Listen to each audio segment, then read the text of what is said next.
जिन युद्धों के कारण भारत पर विदेशी सत्ता का स्थापन हुआ, आइए जानते हैं।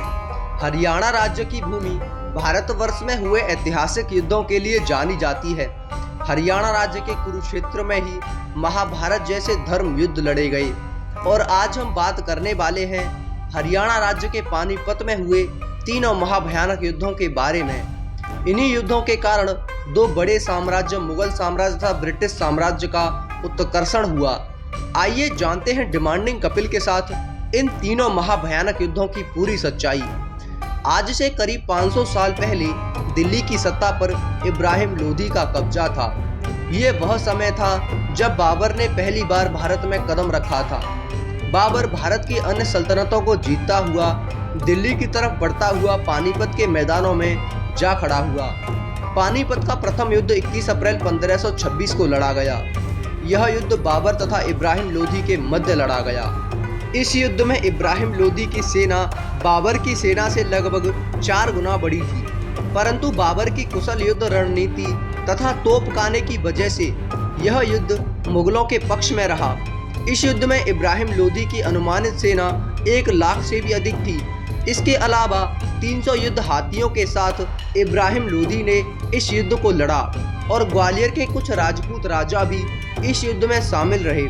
अंततः परिणाम स्वरूप इब्राहिम लोदी को इस युद्ध में बाबर ने परास्त कर दिया। इसी जगह मुगल साम्राज्य का उदय हुआ, जिसके चलते हमारा भारत 200 वर्षों तक मुगलों का गुलाम रहा।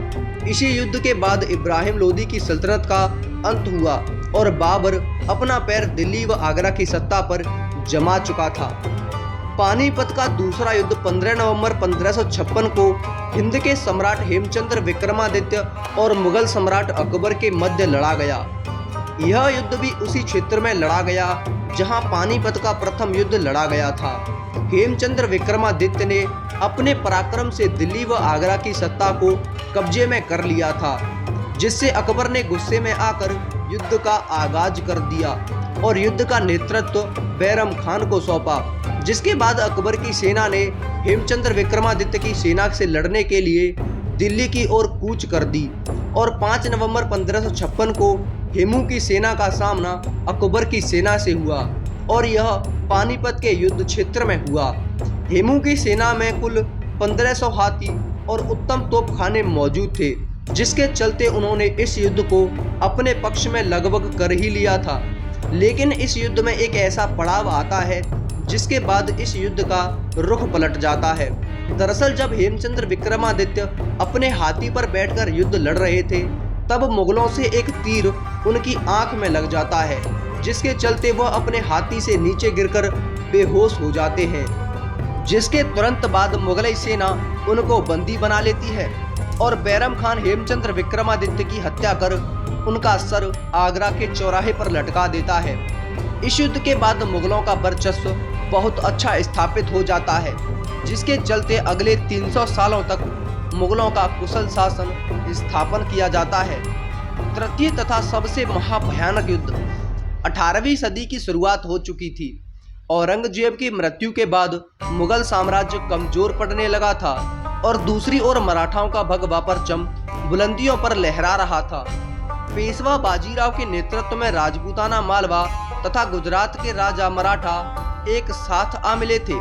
14 जनवरी 1761 को ये वो दिन था जिस दिन लाखों योद्धा काल के गास में समा गए और 14 जनवरी 1761 को पानीपत का तीसरा युद्ध लड़ा गया।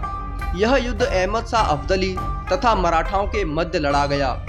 इस युद्ध को 18वीं सदी का सबसे भयानक युद्ध माना जाता है, क्योंकि मराठाओं का इस समय संपूर्ण भारत पर कब्जा था। लेकिन भारतीय राजा जो मराठाओं के साथ थे, उन्होंने युद्ध के समय उनका साथ देने से इनकार कर दिया, जिसके चलते मराठाओं को हार का सामना करना पड़ा।